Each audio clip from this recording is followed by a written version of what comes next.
Hello guys, ഏതോ ജന്മകൽപ്പന പുത്തൻ promo വിശേഷങ്ങളിലേക്ക് എല്ലാ കുട്ടികാർക്കും സ്വാഗതം. അങ്ങനെ നമ്മുടെ അശ്വിൻ ശ്രുതിയുടെ വീട്ടിൽ വന്നിട്ട് കാര്യങ്ങൾ പറയുവാണ്. നാളെ എന്റെ വീട്ടിൽ നിന്ന് ആൾക്കാർ വരും, എന്റെയും ശ്രുതിയുടെയും ആചാരപ്രകാരമായിട്ടുള്ള ഒരു വിവാഹത്തിനെ പറ്റി സംസാരിക്കാനും അതിനൊരു ഡേറ്റ് കുറിക്കാനും വേണ്ടിയാണ്. അവർ ഉറപ്പായിട്ടും വരും.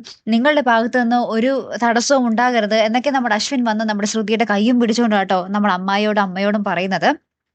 അപ്പൊ നമ്മുടെ ശ്രുതിയുടെ അമ്മയ്ക്ക് ഭയങ്കര പരിഭ്രമം. അവർക്ക് എന്തൊക്കെയോ കള്ളത്തരങ്ങളുണ്ട് നമ്മുടെ അച്ചമ്മയുടെ കയ്യിൽ നിന്നുവേ, നമ്മുടെ പുതിയ അച്ചമ്മയുടെ കയ്യിൽ നിന്നും. അപ്പൊ അവരിങ്ങനെ മാറി നിന്നിട്ട് അശ്വിൻ ഇങ്ങനെ പോയി കഴിഞ്ഞിട്ട് നമ്മുടെ അമ്മ ഇങ്ങനെ ആലോചിക്കുന്നുണ്ട്.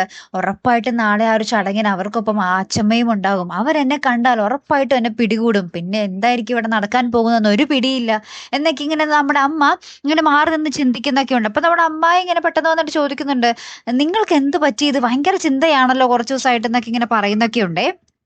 അപ്പുറത്ത് നമ്മുടെ എന്താ പറയാ ശ്രുതിയുടെ കൈ പിടിച്ചിട്ട് നമ്മുടെ അശ്വിൻ പറയുന്നുണ്ട്, നമ്മുടെ ആചാരപ്രകാരമായിട്ടുള്ള ഒരു വിവാഹം നടക്കാൻ പോവുകയാണ്, നിനക്ക് എന്നോട് എന്തെങ്കിലും പറയാൻ ഉണ്ടോ എന്ന് ചോദിക്കുമ്പോൾ ശ്രുതി പറയുന്നുണ്ട്, എനിക്ക് നിങ്ങൾ ഒത്തിരി ഇഷ്ടമാണ് എന്നൊക്കെ പറഞ്ഞിട്ട് ഇങ്ങനെ നമ്മുടെ അശ്വിനെ കെട്ടിപ്പിടിക്കുന്ന ഒരു നിമിഷങ്ങളും ഇതോടൊപ്പം തന്നെ നമുക്ക് കാണുവാൻ സാധിക്കുന്നുണ്ട്. പിന്നെ എന്തൊക്കെയായിരിക്കും സംഭവിക്കാൻ പോകുന്നത്? കല്യാണം നടത്തില്ല എന്ന് നമ്മുടെ അശ്വിന്റെ അച്ഛമ്മയും നമ്മുടെ മനോരമയും അങ്ങനത്തെ ഒരു കൂട്ടര് ഇവിടെ കല്യാണം നടന്നേ തീരുമെന്ന് നമ്മുടെ അശ്വിനും എല്ലാവരും കൂടെ തീരുമാനിക്കുന്നു. അപ്പൊ ഇനി എന്തായിരിക്കും സംഭവിക്കാൻ പോകുന്നത് അല്ലെ? കാത്തിരുന്ന് തന്നെ കാണാട്ടോ. അപ്പൊ അടുത്തൊരു വീഡിയോയുമായി വരുന്നത് വരയ്ക്കും ഗുഡ് ബൈ.